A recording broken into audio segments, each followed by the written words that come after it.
slower ever since we moved to Windows 10. Welcome. Please wait.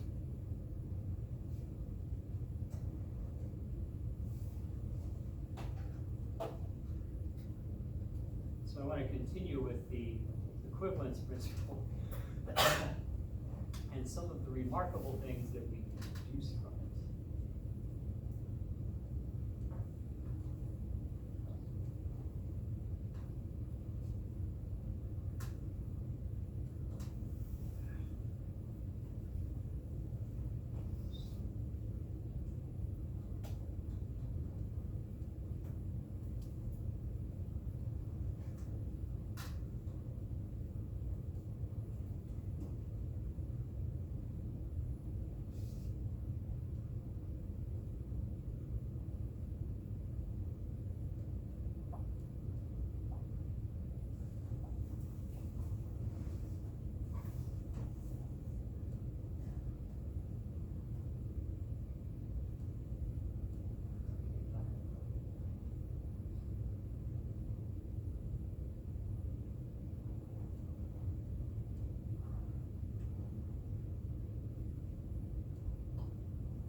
So first, I want to talk about how we can deduce that light follows a curved path in the gravitational field, that there's gravitational deflection of light from the equivalence principle.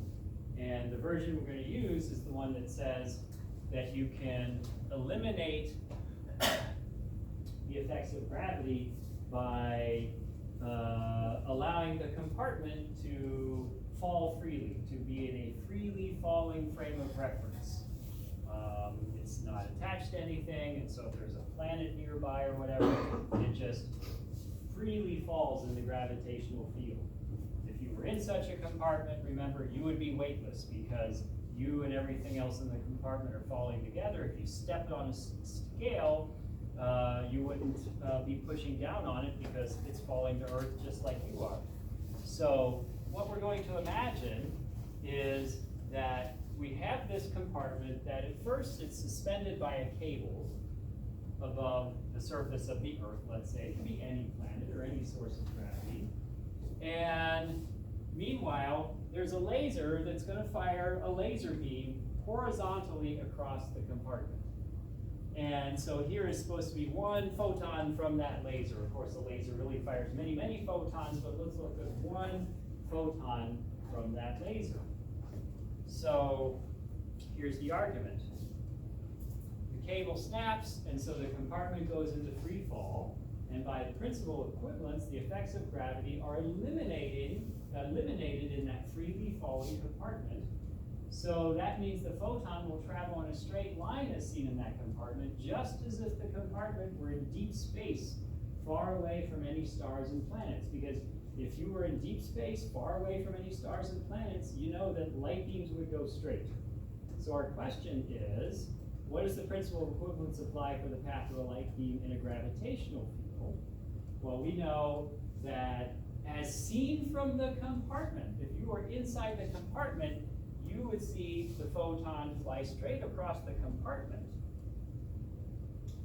But that means that relative to Earth, the photon must appear to be falling along with the compartment if it is going to appear to move straight from inside the compartment. And the conclusion is that the photon follows a curved path relative to Earth's surface. Because the photon, if it flew straight across the compartment, as seen from inside the compartment, that implies that it hits this wall at the same height above the floor as it was released over on the left-hand wall. And since this wall and the rest of the compartment are all falling, for the photon to hit the same height above the floor, it has to fall with the compartment too in order to hit that same spot.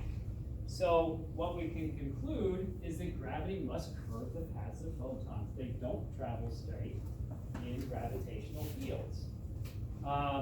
It might be easier for you to visualize with this illustration of what's going on. So let me hit the lights. Turn the lights down here. So here we're dropping a house. So suppose that the house, or at least it's a compartment with a sloped roof, if we are deep in space, no gravity, no acceleration, just freely floating in space, then a light beam travels a straight line across the compartment. So now, take the compartment and drop it in a gravitational field, just let it fall freely. The principle of equivalence says that the photon's path as seen by somebody inside the compartment relative to the compartment has to look exactly the same as it would in deep space, where you're just freely floating, because the principle of equivalence says that the effects of gravity are eliminated in a freely falling compartment, so everything behaves just like it would in deep space. So the light beam has to travel a straight line as seen from inside the compartment, but notice that because the compartment is falling, that means that the photon or the light beam is following a curved path as seen from inside the compartment. And that means that it must be that the gravity is causing the photon to follow a curved path. If you don't allow the compartment to fall anymore, the photon still has to behave the same way it did. It doesn't care whether it's inside a compartment that's falling or one that isn't falling, and so photons have to travel curved paths in a gravitational field. So why don't we see that? If I fire a laser beam across this room, will you see it bend? Or will it look like it's following a very straight path? It will look like it's following a really straight path. So how come you don't notice it then? I'm saying that it's actually following a curved path. Why don't you notice it?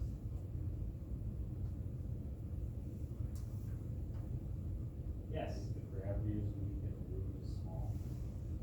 That's a lot of it. Yeah, Earth's gravity is quite weak, and the room is small. Okay, here's an eraser.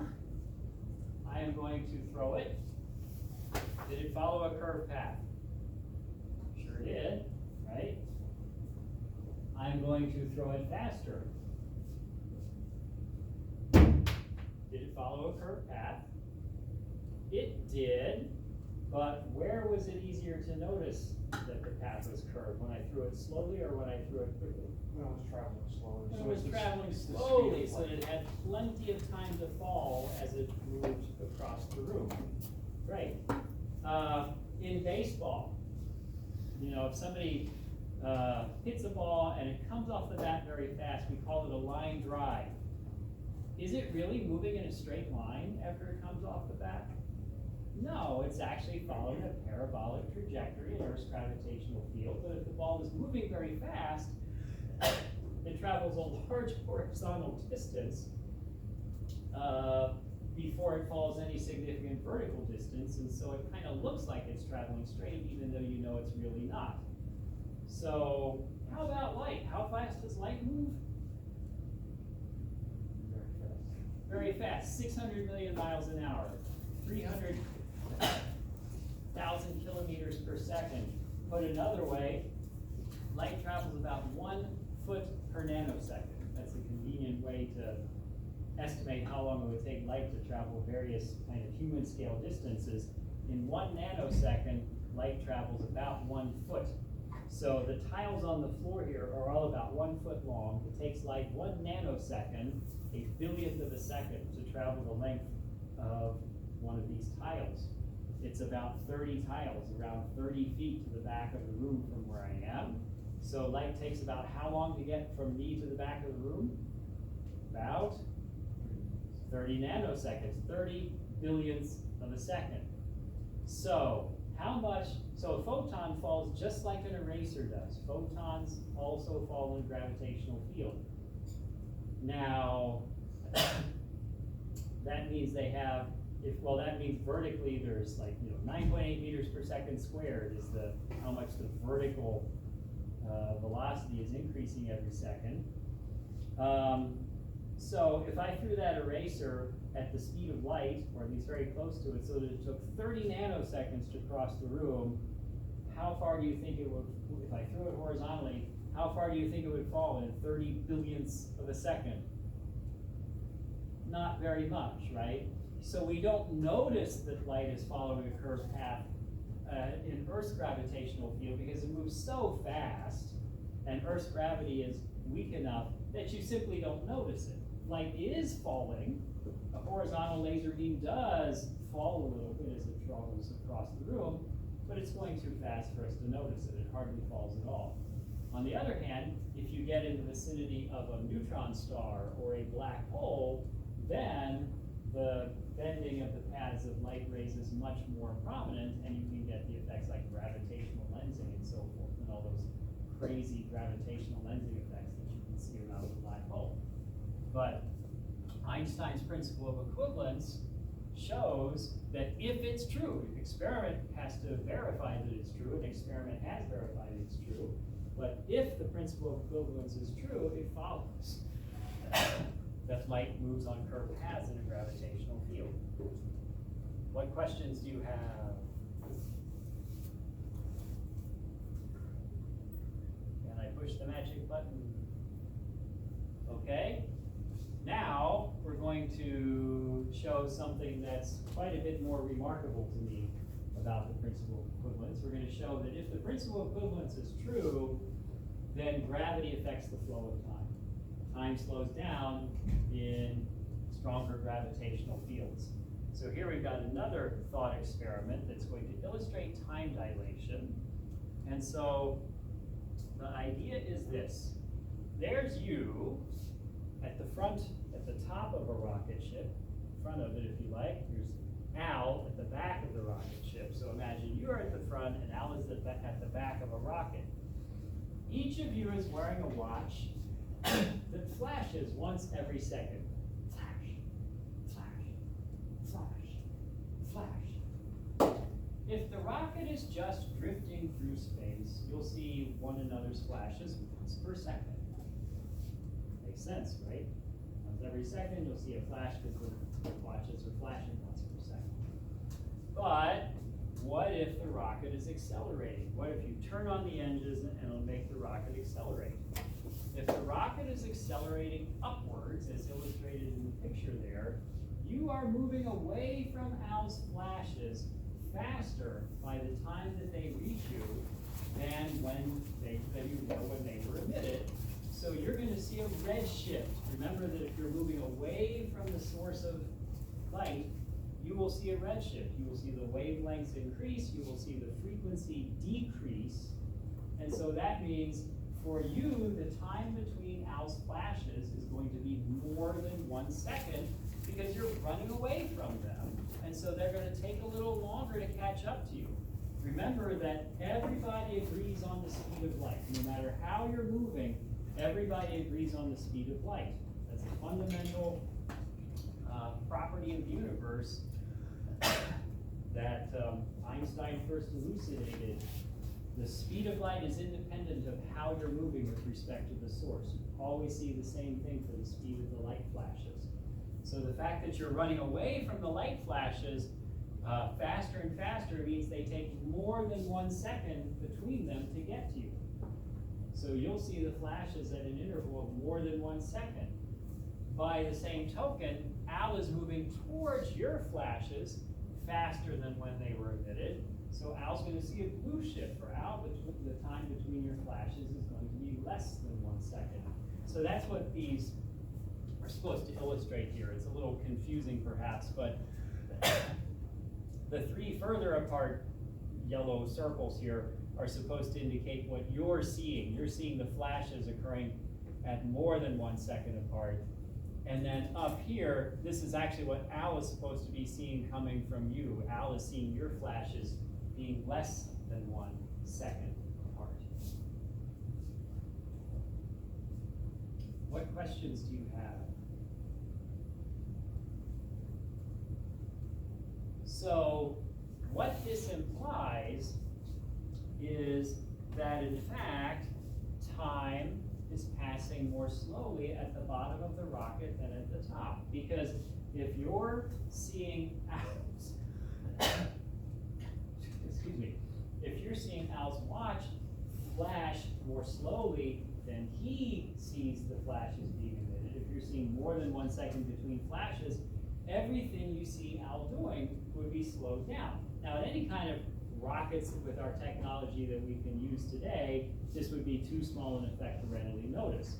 But if you had a really large acceleration corresponding to a really large gravitational field, because of the principal equivalence, then this could become very significant.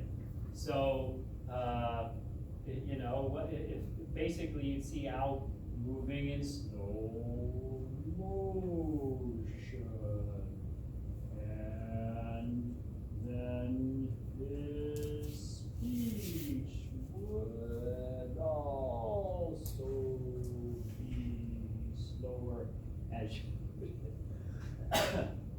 But meanwhile, Al would see you moving around very fast and talking much faster than you normally would, and so it would appear that time would speed up for you. What we will do next time, because it's time to go, is we will argue, you might first think, well, this is just an illusion. It's just how it appears to be. It looks like Al has had time slowed down further, but maybe that's just an optical illusion. We'll argue next time that no, it's real. It has to be real.